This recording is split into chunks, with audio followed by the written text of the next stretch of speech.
Buenas tardes con todos. Primeramente quiero agradecer al Colegio Médico por la invitación para esta participación. Como bien se mencionó, mi nombre es César Salazar Rosas. Yo soy médico emergenciólogo del Hospital Nacional Hipólito Unanue y del Hospital Nacional 12 de Mayo. El día de hoy vamos a hablar un tema que considero es muy importante, un tema en el cual la cantidad de pacientes que vienen a la emergencia es frecuente y que el correcto manejo de estos pacientes nos va a llevar a una pronta resolución de estos casos. Entonces el tema que vamos a presentar es el enfoque y manejo de la crisis asmática en el paciente adulto. Para empezar, todos sabemos que el asma bronquial es una enfermedad crónica inflamatoria de las vías respiratorias.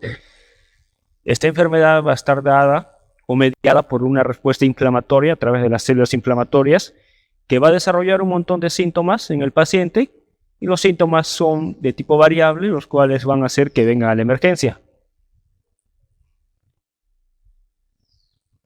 Dentro de las definiciones que podemos tener, las principales, está que en el asma no solamente lo menciona como una enfermedad inflamatoria crónica, sino también es una enfermedad intermitente.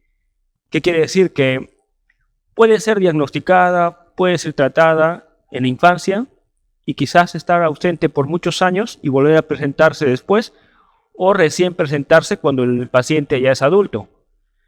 Luego tenemos la exacerbación asmática aguda o la crisis asmática, que viene a ser todo el conjunto de los síntomas agudizados, exacerbados, que hacen que el paciente venga a la emergencia.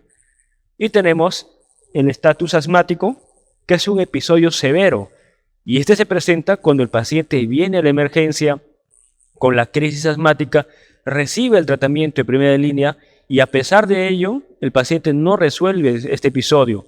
Al contrario, muchas veces requiere una segunda aplicación de terapia o empeora síntomas, hacen síntomas de falla respiratoria, hacen acidosis respiratoria y puede incluso hasta causar la muerte. Un poco de datos estadísticos, se estima que aproximadamente hay 300 millones de personas en el mundo con esta enfermedad y hace más o menos 6 años en el Perú se notificaron más de 140.000 casos nuevos de asma en niños menores de 5 años, lo que hace que no sea nada infrecuente que vengan pacientes de distintos grupos etarios a nuestra emergencia. Dentro de lo que es la fisiopatología del asma, nos vamos a centrar en tres puntos importantes, que es la inflamación crónica en la vía aérea, la hiperactividad bronquial y la obstrucción reversible del flujo aéreo. Esta inflamación crónica va a estar mediada por distintas células, como los eosinófilos, mastocitos, linfocitos, que a su vez van a hacer una segregación de sustancias como las interleuquinas, las histaminas, que van a causar inflamación y edema de la mucosa bronquial.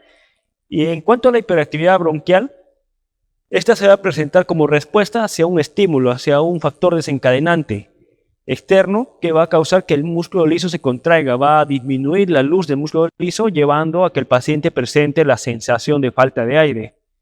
Sumado a esto, hay una producción excesiva de moco a nivel bronquial que empeora toda esta sintomatología. Y la fisiopatología de la crisis asmática es muy similar, solamente que se exacerba todos los síntomas, hay mayor progresión de la obstrucción del músculo liso, mayor secreción de mucosidades, el paciente tiene una sensación de opresión en el pecho, inhala pero no puede exhalar, o sea, es un paciente que está presentando una hiperinsuflación pulmonar y eso es lo que se traduce muchas veces en las radiografías de tórax. Los síntomas y signos del paciente asmático son bien conocidos. O sea, a pesar de que hay una variabilidad de síntomas, a diferencia de otras enfermedades del pulmón o las vías respiratorias, básicamente conocemos a que el paciente que viene con la tos, puede venir con un poco de rinorrea, manifiesta, tengo tos, doctor, y inspector, un poco de secreción blanquecina, siento que mi pecho silba, escucho sibilantes, tengo la sensación de la opresión en mi pecho como si tuviera una piedra encima mío, no puedo respirar, no puedo caminar. Entonces hay una limitación variable del flujo de aire expirado. Es decir, el paciente puede inspirar, pero le dificulta expirar. Esa es una de las características de esos pacientes asmáticos. ¿Y por qué se deben estas exacerbaciones? porque el paciente está expuesto a factores desencadenantes. Los pacientes asmáticos ya tienen una predisposición, quizás un tema familiar, genética, hay papás, hermanos que ya vienen con estas enfermedades, entonces el paciente también está propenso a desarrollar estas enfermedades. Y lamentablemente se expone a algunos factores encadenantes a la cabeza, las infecciones virales, ejercicios extremos, fármacos como los AINES, los betabloqueantes, los opioides que causan broncoconstricción, algunos alimentos, factores ambientales alérgenos. Todo esto va a hacer que el paciente entre a un proceso inflamatorio y desarrolle toda la sintomatología de la crisis asmática. Siguiente, por favor.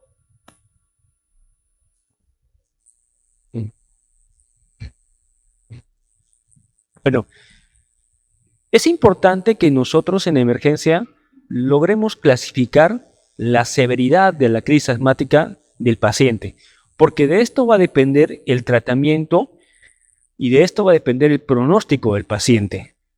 A pesar de que hay varias escalas para poder clasificar, considero que esta es una de las más sencillas, las más prácticas de aprender y de clasificar la gravedad del paciente, porque la mayoría de parámetros que me pide son clínicos y es algo que lo puedo valorar. Y acá nos clasifica en 4 etapas: una crisis leve, una crisis moderada, una crisis grave y la crisis vital. Por ejemplo, si a la emergencia viene un paciente manifestando que tiene sensación de falta de aire, disnea, pero me logra comentar, me comenta qué ha pasado, cuándo está, evalúo al paciente, sí tiene la frecuencia respiratoria aumentada, pero no excede de 20, no está taquicárdico, la presión se mantiene dentro de los valores normales. Pongo el saturómetro y el paciente me satura muy bien, me satura más de 95. Y veo que sí hay sibilancias a la auscultación. Entonces, esos pacientes pueden ser catalogados como una crisis leve. No es necesario sacar una gasometría arterial para reevaluar a este paciente, tampoco es necesario hacer un examen radiográfico. En cambio, cuando yo veo a un paciente que viene a la emergencia, la disnea es moderada, ya no me menciona párrafos completos, sino simplemente frases. Veo que la frecuencia respiratoria está más de 20, está taquicárdico por el esfuerzo respiratorio que hace, la presión se mantiene dentro de lo normal. Ya el paciente está usando musculatura accesoria. Quizás no es mucho la disociación, pero sí hay cierto uso de estos músculos. Sibilancias a la auscultación es más diseminado que en el anterior caso. Mi paciente está saturando entre 90 y 95. Sí considero a este paciente entonces como una crisis moderada. En estos pacientes el tratamiento ya es distinto. Puedo valorar el uso de una gasometría arterial. Por lo general, en esta etapa voy a encontrar que el paciente se encuentra hipoxémico, con una presión arterial de oxígeno entre 60 y 80. Acidosis respiratoria, no va a haber todavía hipercapnia en este caso. Pero tengo otro paciente que viene de la emergencia, mucha más marcada la disnea, no puede ni sentarse ni caminar, solamente menciona palabras, la frecuencia respiratoria está muy incrementada, el paciente está taquicárdico. Acá hay un severo uso de la musculatura accesoria, el esternocleidomastoideo, los músculos intercostales, el diafragma, la disociación tóraco-abdominal está visiblemente evidenciada. Aquí el paciente está saturando menos del 90%, ya es bien severa la crisis en la que está presentándose. Siempre les digo a mis residentes en los hospitales que el paciente asmático, por lo general en una crisis leve moderada, no requiere oxígeno. Cuando el paciente asmático requiere oxígeno es porque el paciente realmente está en una crisis severa o una crisis vital. En este caso, sí o sí necesita el paciente una gasometría arterial y lo más probable es que lo encontremos en insuficiencia respiratoria. Quizás en el momento, en esta crisis severa o en esta crisis grave, el paciente no esté reteniendo CO2 porque todavía tiene fuerza torácica, el esfuerzo respiratorio está conservado, pero en el momento podría desarrollarlo. Y la crisis vital ya es la etapa final en esta clasificación, donde el paciente ya está hipotenso, ya está cansado, agotado, está entrando en respiraciones apnéicas, podría ser un paro respiratorio, está bradicárdico. Ya al no tener esfuerzo respiratorio, ya está agotado el paciente, incluso se escucha un tórax silente, ya no hay el pasaje correcto de aire hacia los pulmones.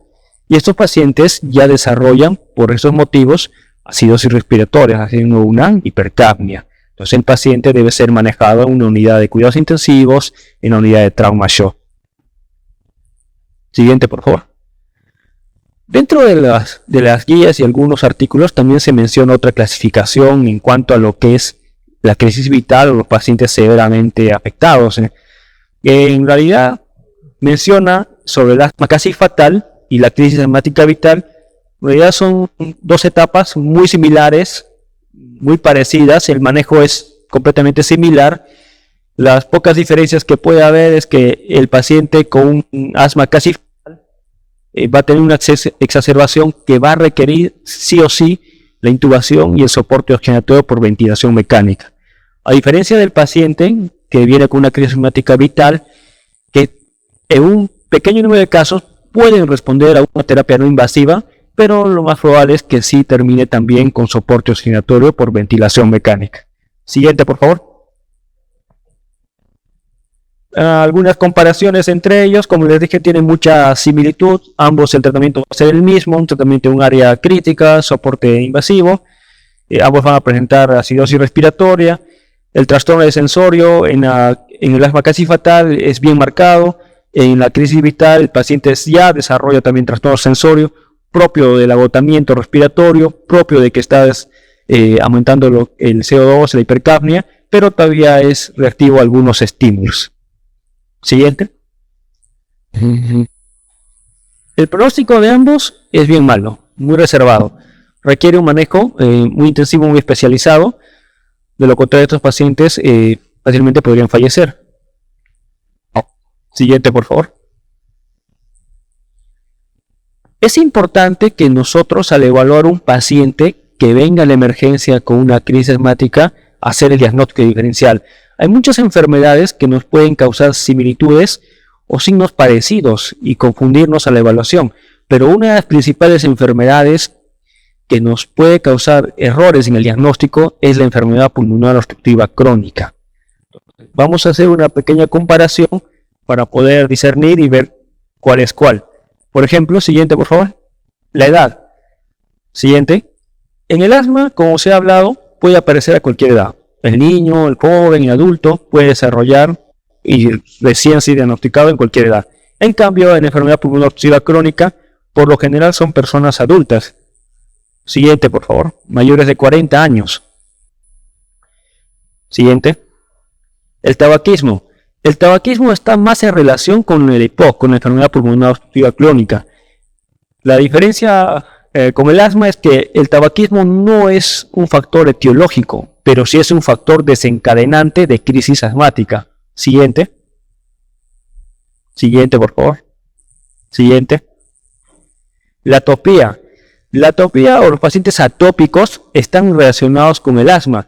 Generalmente los pacientes que vienen a la emergencia, que ya tienen diagnóstico de asma o que están en proceso de diagnóstico, manifiestan tener otras enfermedades atópicas como rinitis alérgica, dermatitis atópica, a diferencia de los pacientes con EPOC, que es algo infrecuente, o sea, no está en relación con ello. Siguiente. Los antecedentes familiares en el paciente asmático es muy frecuente, como se ha mencionado. El papá, la mamá, el hermano suelen tener episodios de asma o ser diagnosticados de asma. A diferencia del EPOC, que es algo no valorable, o sea, no necesariamente va a tener el hermano o el papá esta enfermedad. Siguiente. La variabilidad de síntomas, sí. En el paciente asmático, en la crisis asmática, hay una variedad de síntomas. Es más, hay algunos casos en el cual el paciente, el clásico sibilante no está presente. Pero eso no excluye que el paciente no tenga o no sea diagnosticado de asma bronquial. En cambio, en el paciente con EPOC, los síntomas son más definidos. Siguiente. ¿Reversible? Sí, una característica del proceso asmático y en especial de la crisis asmática es que es reversible. Esta broncoconstricción, estos edema, esta congestión que tiene el paciente es fácilmente reversible en muchos de los casos, a diferencia de la enfermedad pulmonar obstructiva crónica, que el manejo es mucho más complicado. Siguiente. Y la respuesta a corticoides es buena en los pacientes asmáticos y es un poco variable en los pacientes con EPOC. Entonces, de esta manera yo puedo valorar y hacer el diagnóstico diferencial entre un paciente con una crisis asmática y una enfermedad pulmonar obstructiva crónica. Siguiente.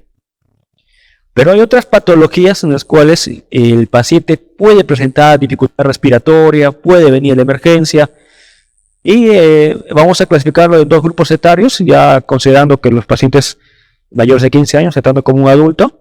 Entre 15 a 40 años, lo más importante que yo puedo ver es pacientes que vengan con hiperventilación, pacientes con antecedentes de problemas psiquiátricos, que estén hiperventilando, que no solamente van a manifestarse que aparentemente un problema respiratorio, sino que producto de esta hiperoxia van a desarrollar mareos, parestesias, pacientes con cuerpo extraño inhalado, o sea, pero el paciente con un cuerpo extraño no viene con las sibilantes o con la clásica sintomatología del asma, sino este paciente es algo más agudo, súbito, se agarra el cuello, trata de demostrar que hay algo que está obstruyendo su vía aérea. Las bronquiectasias son ya patologías debido a secuelas pulmonares.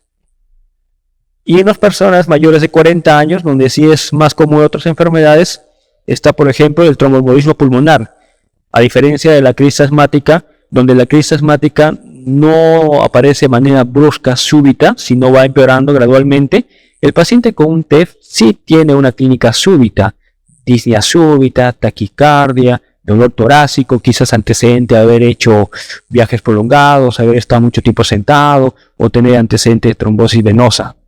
El paciente con bronquiectasias, por ejemplo, viene también a la emergencia porque no puede respirar, pero la diferencia con la crisis asmática está en que en el asma no suele haber alzas térmicas, no hay fiebre porque no es un proceso infeccioso, es un proceso inflamatorio.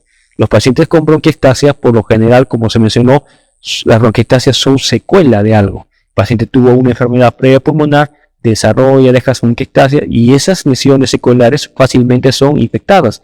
Y es ahí donde el paciente manifiesta toda esta sintomatología, dificultad respiratoria, aumento de la frecuencia de tos, fiebre, cambio en la expectoración, ya no es blanca, sino puede cambiar amarillo, verde, según sea el caso. Y la insuficiencia cardíaca también es una patología en la cual se va a presentar disnea, pero la diferencia con el paciente asmático es que en la insuficiencia cardíaca el paciente está congestionado. Vemos una radiografía de tórax, vemos congestión pulmonar, efusión pleural y clínicamente escuchamos crépitos, podemos ver edemas en miembros inferiores y el antecedente patológico de algún problema cardíaco o hipertenso. Siguiente, por favor. Bien, una vez que hemos hecho el diagnóstico diferencial, hemos evaluado a nuestro paciente, tenemos que hacer la evaluación inicial, el manejo del paciente, que es por eso porque viene a la emergencia. Ellos vienen para que nosotros les resolvamos el problema respiratorio. Y como todo paciente en emergencia, siempre empezamos con el ABCD: vía aérea, ventilación, circulación, examen neurológico y el examen secundario. Es algo que se puede hacer de manera rápida, no me toma mucho tiempo y valoro a mi paciente. Luego de eso, me voy a fijar la saturación. Paciente, en la escala que les mostré, la saturación era un punto importante. Por lo general, como les he comentado, los pacientes asmáticos con las crisis leves moderadas no presentan saturación. Debo fijarme en la frecuencia respiratoria, el pulso para este taquicárdico, no, el uso de músculos accesorios. Y en cuanto a los exámenes complementarios, los gases arteriales reservados solo para las crisis moderadas, severas, crisis vital. Y la radiografía de tórax no me va a ayudar mucho en un paciente netamente con una crisis asmática, pero sí está indicado en aquellos pacientes donde haya duda diagnóstica o donde se sospeche que haya una patología sobreañadida a este episodio. Siguiente. Y es así que en la radiografía de tórax clásicamente tenemos lo que nos han enseñado. Un paciente asmático, una radiografía que va a presentar. Por el esfuerzo respiratorio que hace, generalmente las costillas están más horizontalizadas. Es un paciente que presenta un corazón más verticalizado. Por la hiperinsuflación hay un aumento de los espacios intercostales y un descenso del diafragma. Entonces, estos pacientes no tienen imágenes consolidativas, no tienen congestión pulmonar, no tienen derrame. Entonces, cuando simplemente se presenta una crisis asmática. Siguiente, por favor. Y el tratamiento. El tratamiento es lo principal que debemos hacer cuando el paciente viene. Tenemos bastantes pautas, bastantes medicamentos de rescate, los más conocidos que vamos a ir mencionando, la dosis correcta y algunas controversias que se pueden tener en el manejo de estos pacientes. Por favor, siguiente. El oxígeno. Las guías, tanto americanas, europeas, recomienda que tengamos mucho cuidado con el uso de oxígeno. Si el paciente tiene buena saturación, el paciente satura más de 95 o está entre 93, 94, 95, no es necesario darle oxígeno. Si el paciente está con menos de 92, sí puedo administrarle oxígeno, iniciar con una cánula binasal y ir progresando dependiendo de la severidad del caso. Tener cuidado porque la hiperoxia también es dañina. Entonces, el uso del oxígeno va a ser simplemente, simplemente va a ser por uso juicioso. Hay que tener cuidado con esto. Siguiente, por favor. Y quizás estos medicamentos sean el pilar del tratamiento. Los beta-agonistas de acción corta, los SABA por su abreviatura. Estos medicamentos ampliamente usados, no solamente para el manejo de la crisis asmática, sino también para el manejo ambulatorio de los pacientes, son el pilar del tratamiento. Tenemos distintas formas de usarlos en emergencia. Nos recomiendan que podamos usarlo de manera por nebulización o lo podemos usar a través del sistema MDI, que es la inhalación asociada a una aerocámara. ¿Cuánto debemos usar? Por lo general, cada disparo es entre 100 microgramos. Entonces nos recomiendan que usemos entre 2 a 8 inhalaciones cada 10 a 15 minutos por una hora y reevaluemos al paciente.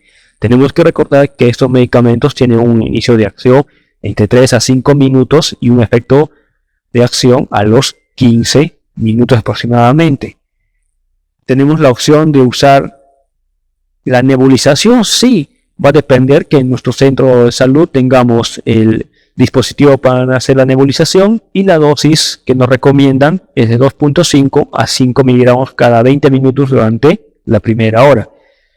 Ahora, esto está en 2.5, 5 miligramos. Recordar que las gotas de estos medicamentos, por ejemplo, el salbutamol, viene un ml por 5 miligramos. Entonces, si yo estoy indicando 5 miligramos, tendría que dar 20 gotas. Si es 2.5, tendría que dar 10 gotas.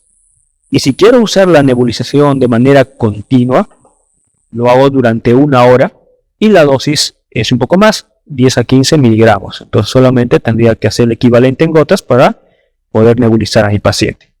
Siguiente. Ahora, ¿cuál es mejor? Siempre esa controversia dice, no, mejor es el sistema MDI, no nebulízalo a tu paciente, dale ambos. En realidad los estudios han demostrado que tanto uno como el otro son igual de efectivos, el efecto va a ser el mismo.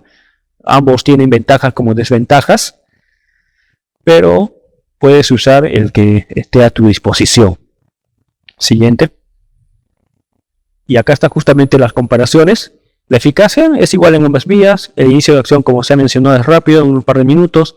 Dentro de las ventajas del nebulizador, obviamente tiene menos esfuerzo por parte del paciente. En cambio, el sistema de inhalación MDI es portátil y tiene menos efectos sistémicos. Dentro de las desventajas, el nebulizador es más costoso, tenemos que tener el dispositivo. Y el sistema de MDI requiere técnica de espaciador, requiere que el paciente lo aplique bien o que al personal de salud le esté aplicando en emergencia. Los efectos adversos más comunes, ya sabemos, la taquicardia, el temblor, la hipopotasemia, se presentan más en los pacientes que están recibiendo nebulizaciones, porque la dosis suele ser mayor. Siguiente. Ahora, ¿se puede usar ambos al mismo tiempo? En realidad no. En realidad debemos escoger uno de los dos métodos. Al usar ambos al mismo tiempo, tanto el sistema vía inhalatoria, el MDI, y usar el sistema de nebulización, lo único que estaríamos haciendo es que dupliquemos la dosis, demos dosis más altas y como consecuencia causemos más síntomas o signos, efectos adversos en el paciente. Siguiente. Sumado a los medicamentos de los SABAs, tenemos también los anticolinérgicos. Y los anticolinérgicos son también una terapia de rescate dentro de la emergencia. Estos medicamentos van a promover la relajación del músculo liso y van a llevar como consecuencia la broncodilatación. Entonces se ha visto que los pacientes que son tratados con los SABA asociados a un anticolinérgico tienen mejor respuesta terapéutica, tienen menos riesgo de permanecer en el hospital o ingresar a estancia hospitalaria. Entonces el uso conjunto se potencia y tiene mejores resultados en la crisis asmática. Siguiente. ¿Cuál es la dosis? Tenemos actualmente como anticolinésico el más usado, con el que todos contamos, el bromodipatropio. Podemos usarlo entre 4 a 8 inhalaciones cada 10 a 15 minutos y podemos reevaluar al paciente en una hora, considerar si el paciente ha resuelto la crisis o volver a dar un segundo episodio de esos medicamentos. Siguiente, por favor. Y los corticoides. Los corticoides están indicados en los pacientes que tienen crisis asmática moderada, severa o crisis vital. Generalmente en las crisis leves no está indicado. Generalmente las inhalaciones con los medicamentos mencionados anteriormente suelen ser eficaces y el paciente puede retornar a su casa. Ahora, tenemos corticoides tanto endovenoso como también vía inhalatoria. De preferencia en la emergencia siempre usamos los endovenosos, pero también podemos usar vía oral. Siguiente, por favor. ¿Cuáles son las dosis? Las guías nos recomiendan usar, si vamos a usar una dosis vía oral, podemos usar prednisona entre 20 a 40 miligramos vía oral. Si el paciente permanece en emergencia o el paciente requiere hospitalización, podemos ampliar a cada 12 horas. O podemos usar también en su defecto la hidrocortisona vía endovenosa entre 100 a 200 miligramos como dosis de ataque. Si el paciente permanece en emergencia, podemos ampliar la dosis cada 6 horas. Y es importante que el paciente que recibió terapia con corticoides para mejorar o salir de la crisis asmática tiene que irse a su casa con tratamiento vía oral con corticoides por lo menos 5 a 7 días. Eso está indicado. Todo paciente que reciba terapia con corticoides por la crisis asmática debe ser dado de alta con su terapia vía oral. Y en este caso tenemos la prednisona al alta 50 miligramos por día en las mañanas entre 5 a 7 días. Siguiente, por favor. Otro medicamento que nos ayuda en emergencia bastante en las crisis moderadas, en las crisis severas y en las crisis vitales es el sulfato de magnesio. Por su acción relajante músculo liso y su broncodilatación nos va a ayudar bastante, pero este medicamento usualmente debes administrarlo estando en un paciente hospitalizado o en vigilancia permanente. La dosis es solamente una ampolla de 2 gramos, pasar en unos 20 a 30 minutos endovenoso lento. Puede causar algunos síntomas adversos, unas reacciones adversas, sí, como dolor de cabeza, hipotensión, si es muy rápida la administración, pero igual que los anteriores medicamentos, los efectos adversos son bien pasajeros. Siguiente. Y los corticoides inhalados, o sea, en realidad los corticoides inhalados no reemplazan a los corticoides endovenosos en la crisis asmática, ni tampoco en la vía oral.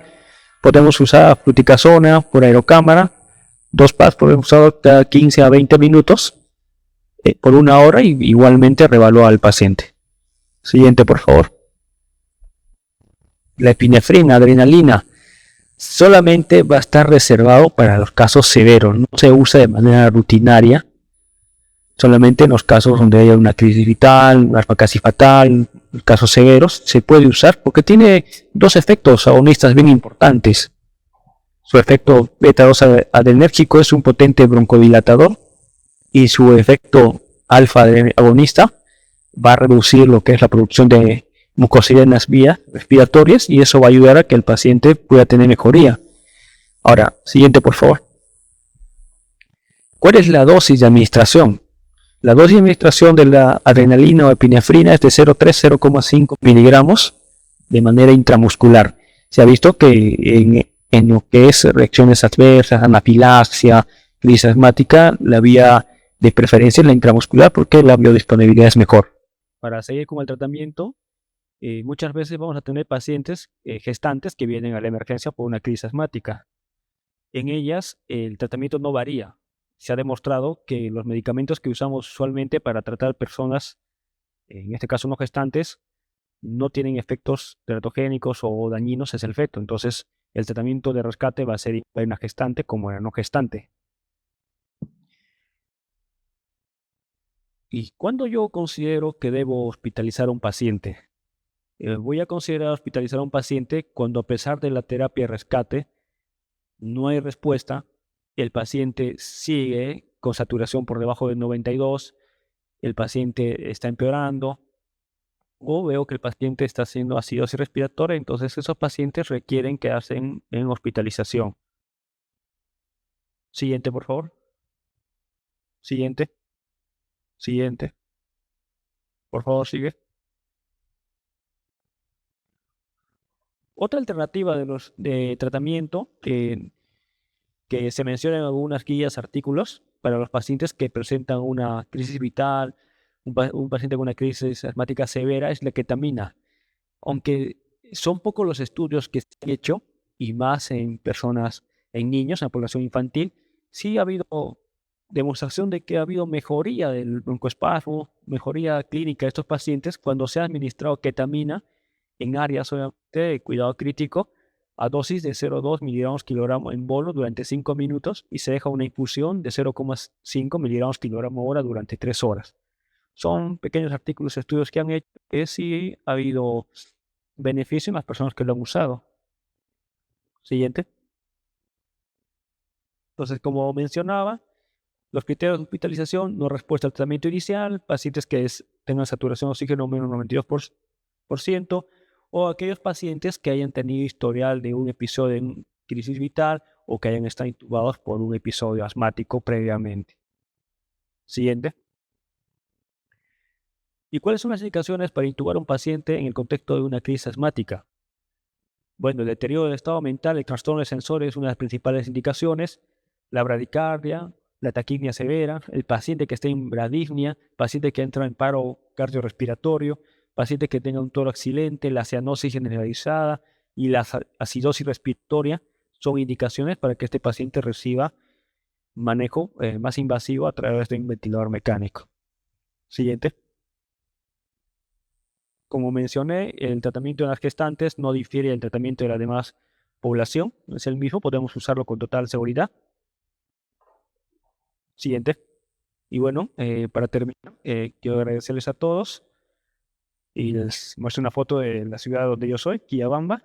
Espero que haya sido de su provecho esta exposición. Gracias.